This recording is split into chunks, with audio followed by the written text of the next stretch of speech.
দূরের এক গ্রামে পাহাড় আর নদীর মাঝখানে ছোট্ট একটি কুঁড়েঘরে থাকত আরিফ নামের এক তরুণ। তার বাবা ছিলেন নৌকার মাঝি আর মা গ্রাম্য স্কুলে অল্প বেতনে পড়াতেন। ঘরটা গরিব ছিল, কিন্তু সেখানে কখনো সত্যের অভাব ছিল না। আরিফের বাবা প্রায়ই বলতেন, সততা হলো নদীর মতো, ধীরে চলে কিন্তু শেষমেশ সাগরে পৌঁছায়। বাবা মারা যাবার পর সংসারের ভার পড়ে আরিফের কাঁধে। পড়াশোনা চালিয়ে যাওয়া কঠিন হয়ে উঠল। অনেক সময় না খেয়ে থাকতে হতো। গ্রামের অনেকেই তাকে বলতো, এভাবে সততা নিয়ে চললে পেটে ভাত জুটবে না। কিন্তু আরিফ চুপ করে থাকত। একদিন আরিফ নদীর ধারে কাজ খুঁজতে গেল। সেখানে এক ধনী ব্যবসায়ী তার নৌকা থেকে বড় একটা থলে ফেলে দিল, ভরা টাকা আর কাগজে। ব্যবসায়ী খেয়ালই করল না। আরিফ থলেটা তুলল। তার হাত কাঁপছিল। এই টাকা হলে মায়ের ওষুধ, নিজের পড়াশোনা সব ঠিক হয়ে যাবে। কিন্তু বাবার কথা মনে পড়ল। সে দৌড়ে গিয়ে ব্যবসায়ীকে থলেটা ফিরিয়ে দিল। ব্যবসায়ী অবাক হয়ে বলল, তুমি জানো এর দাম কত? আরিফ শান্তভাবে বলল, জানি, কিন্তু এটা আমার না। ব্যবসায়ী কিছু টাকা পুরস্কার দিতে চাইলে আরিফ নিল না, শুধু বলল, দোয়া করবেন। গ্রামের লোকেরা হাসল। এত বড় বোকা আর হয়? বছরের পর বছর কেটে গেল। আরিফ পড়াশোনা চালালো, রাতে নদীর ঘাটে কাজ করল, অনেকবার ঠকল, অনেকবার কষ্ট পেল, কিন্তু মিথ্যা বলল না, কারো অধিকার নিল না।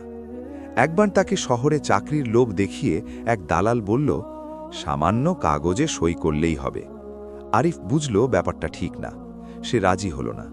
পরে জানা গেল ওটা ছিল জালিয়াতির চুক্তি। অনেকেই ধরা পড়েছে। গ্রামের লোকেরা তখন একটু একটু করে চুপ হতে শুরু করল। এক বছর ভয়াবহ বন্যা এলো। নদী ভেঙে গ্রাম ডুবে গেল। আরিফ মাকে নিয়ে আশ্রয় নিল পাহাড়ে। খাবার নেই, সাহায্য নেই। সেই রাতে আরিফ আকাশের দিকে তাকিয়ে শুধু বলল, হে আল্লাহ, আমি জানি না পুরস্কার কবে আসে, কিন্তু আমি ধৈর্য ধরব। কেউ উত্তর দিল না, শুধু বৃষ্টি পড়ল। কয়েকদিন পর হেলিকপ্টার এলো। ত্রাণের দায়িত্বে থাকা একজন অফিসার আরিফকে দেখে থমকে গেল। তিনি বললেন, তুমি কি আমাকে চিনতে পারছো? আরিফ তাকিয়ে রইল। তিনি হেসে বললেন, আমি সেই ব্যবসায়ী যার টাকা তুমি সেদিন ফিরিয়ে দিয়েছিলে। তিনি জানালেন সেদিনের ঘটনা তার জীবন বদলে দিয়েছিল। তিনি দুর্নীতি ছেড়ে সমাজ সেবায় নেমেছেন। আরিফের নাম তিনি বহুদিন খুঁজেছেন। আরিফকে শহরে নিয়ে যাওয়া হলো, পড়াশোনার দায়িত্ব নেওয়া হলো। পরে সে নদী ব্যবস্থাপনা নিয়ে পড়ল, বন্যা প্রতিরোধে কাজ শুরু করল। বছর 10 পর যে গ্রাম একদিন তাকে বোকা বলেছিল, সেই গ্রামে আজ একটি স্কুল, একটি হাসপাতাল আর নদীর ধারে একটি বড় ভবন। ভবনের নাম আলোর ঘর। উদ্বোধনের দিন আরিফ বলল, আমি কিছুই জিতিনি। সততা আর ধৈর্য শুধু আমাকে আমার জায়গায় পৌঁছে দিয়েছে। সততা কখনো তাড়াহুড়ো করে না, ধৈর্য কখনো চিৎকার করে না, কিন্তু এই দুটো একসাথে থাকলে জীবন একদিন মাথা নত করেই পুরস্কার দেয়।